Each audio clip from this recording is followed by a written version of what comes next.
Today we're talking about the UFC president himself, Dana White. Dana loves attention and notoriety. He gets in front of the media and speaks his mind. Dana is known for his rhetoric. This can include profanity-laced rants, praise and criticism of certain fighters, insulting the media, and the list goes on. One thing Dana loves to talk about is how well the UFC brand and business are doing, and all the records they are breaking, which is true. The UFC business as a whole is doing great, even during this pandemic. However, there is a dark side to the UFC business that Dana does not like to bring attention to.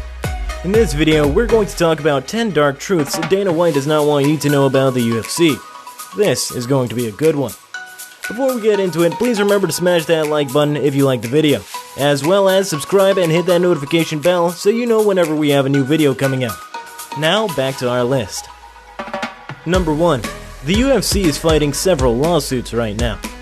The UFC is in the United States Supreme Court right now, fighting several antitrust lawsuits placed on them in 2014 to 2015 by a few notable retired fighters such as Ultimate Fighter Season 1 alumni Nate Quarry, former UFC champion Sean Shirk, former UFC challenger John Fitch, and former UFC fighter Kung Lee. Fighters are seeking damages from the UFC for anti-competitive practices that allowed for the UFC to use its monopoly power to get away with suppressing the value of their athletes and underpaying them for years. These lawsuits are picking up steam. In September of 2019, a judge said he would likely upgrade the case to class action. The UFC has been sued before by fighters, but this one is the farthest any case has ever gotten. Who knows what will happen, but Dana White does not even address this in the media. He either declines to comment or says our lawyers are handling that. Clearly, he does not want you to know about it. Number 2. Fighter expenses make up only 16 to 19% of the UFC's total revenue.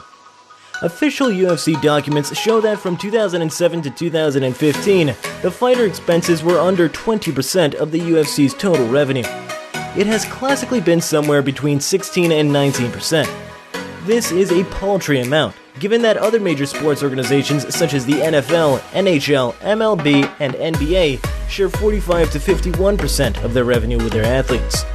Plus, these organizations have players' unions that represent the athletes and negotiate collective bargaining agreements with the league owners. That does not exist in the UFC. The fighters have no collective representation whatsoever. And the UFC does everything in its power to keep it that way. From paying its top-tier fighters to keep them happy, to cutting fighters who complain about fighting pay, or giving them very tough matchups to hand them losses. Obviously, Dana White does not want to change this fighter pay scheme anytime soon, so the UFC can keep maximizing its profits. Number 3. Most MMA fighters are starving or having trouble paying their bills. Most UFC fighters are broke, or are living check to check. This is because the majority of the money allotted to fighters goes to the company's biggest drawing fighters, successful UFC veterans, and most of the UFC champions. They are also the only ones to have their purses fully guaranteed. Most other fighters are paid half their purses in show money, and the other half as their win bonus. So if they lose, they only get half of their contracted purse. Imagine going into a fight, getting beaten up brutally and losing, then realizing that you only get half of your money. That adds insult to injury. Not to mention still having to pay all your coaches, trainers, and managers. Most fighters are usually left with nothing after paying these costs. That is how the UFC business model works. Dana White will always sugarcoat this topic by saying their top athletes are rich, or that they pay more than any other MMA organization. This is true. However, only a small minority of fighters are doing well. He never addresses the other 90% of the roster. Number 4. Dana White is worth $360 million. When the UFC sold to Endeavor in the summer of 2016, Dana White was paid out $360 million for his share of the company, approximately 8 to 10%, hence making him one of the richest men in the industry. He will always downplay his personal wealth in the media, so he does not draw unwanted attention to how much money he makes, but he will always brag about how successful the UFC brand has become. Number 5. Dana White gets paid 9% of UFC's profits. After the sale to Endeavor went through, Dana was still able to negotiate a deal with the new owners, in which he gets paid 9% of the profits to run the company. Hence, the paydays keep coming. If you want to know more about how much Dana makes, check out the card above, where we broke down all the amount of money Dana has made over the years as UFC president. Number 6. The UFC chooses to favor and promote some fighters over others. Unfortunately, Dana and the UFC brass do pick favorites amongst their fighters. We're seeing this now with Khamzat Chimaev. Dana White is clearly putting him on the promotional bandwagon and building him up. Meanwhile, there are a ton of other promising and up-and-coming fighters on the roster who will never get that type of promotion until they put together a long win streak, fight a big name, or fight for the title. A good example of this are guys like current featherweight champion Alexander Volkanovski or former UFC flyweight champion Demetrius Johnson.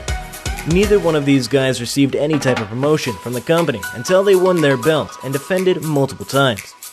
Usually a big factor in how the UFC promotes you is how easy you are to work with. If you're easy to work with, like Daniel Cormier, Chimaev, or Donald Cowboy Cerrone, then the company has no problem promoting you. But if you're harder to work with, like Tyrone Woodley, Chris Cyborg, Tito Ortiz, or John Jones, then the UFC will go out of their way to cast you out. You will have to win more fights, have better performances, and beat higher tier talent to get the same treatment as one of their favorite fighters. Dana White might even make disparaging comments about these fighters to the media. Number 7. The UFC no longer gives you new belts to champions for each title defense. Prior to 2019, UFC champions received a new belt for every successful title defense. Former and current champions like John Jones, Matt Hughes, Amanda Nunes, and George St. Pierre have a collection of belts. Belt collections were a badge of success among successful UFC champions and legends. However, in 2019, the UFC did away with new belts to conserve costs. Now every champion receives one belt and a ruby on that same belt for every successful title defense. Not to mention, the newly designed belts do not look anywhere near as good as the old ones. Dana White calls them the savory belts as a way to not make this look like a cost-cutting measure. Unbelievable. Number 8. The UFC financially incentivizes fighters to beat other fighters the organization doesn't like. There are many fighters on the roster that Dana White and the UFC do not like. Sometimes there might even be a personal vendetta at play. Through some of these documents being released in the antitrust hearings is that the UFC would financially incentivize fighters to defeat and sometimes finish other fighters they matched up against. The best example of this was when Tito Ortiz fought Lyoto Machida. Tito had been in a long-standing verbal battle with the UFC and Dana White.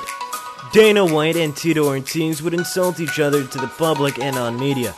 At UFC 84 in May of 2008, the UFC made a contractual agreement with Lyoto Machida that he would receive a $100,000 bonus if he beat Tito Ortiz, and another $50,000 if he finished him.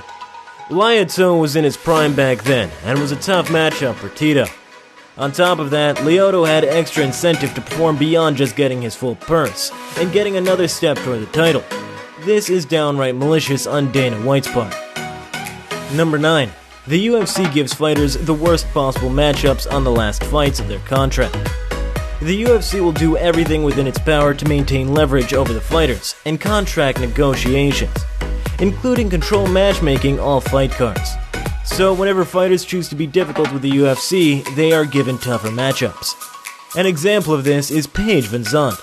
She had complained several times to the media that she was underpaid by the UFC. Paige sought to fight out her UFC contract and test free agency to maximize her value. Dana White took this as a slight and wanted to make an example out of Van Zandt. Hence, for the last fight on her contract, Van Zandt got matched up against uber prospect and jiu-jitsu phenomena Amanda Ribas. Paige has classically had trouble with submission artists her entire MMA career, so clearly this was a setup. The fight played out as expected. Paige was submitted in just over a couple of minutes by Ribas and was sent out of the UFC on a humiliating loss, thus hurting her contract negotiating power with the UFC. This same scenario has played out numerous times with other fighters, such as Rory McDonald, Mark Hunt, Tito Ortiz, Quentin Rampage Jackson, John Fitch, and the list goes on. Dana will always say that fighters can either win fights or they can't, that the UFC cannot make anyone lose. Technically that might be true, but they can definitely stack the odds against certain fighters. Number 10. The UFC has competitors that contain top-tier fighters. Believe it or not all of the best fighters in the world fight for the UFC. In fact, there are quite a few great fighters who fight for other promotions like Bellator MMA, One Championship, and PFL. However, the UFC does not even like to reference their competitors by name.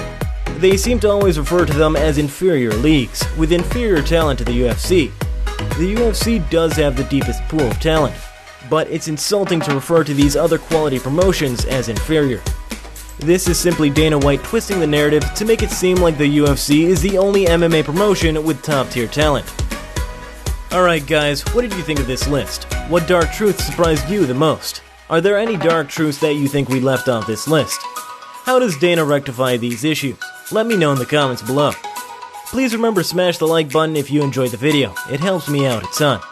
Also, subscribe and hit the notification bell to get informed every time we drop a new video. I appreciate you guys watching until the end, and I'll talk to you guys again soon.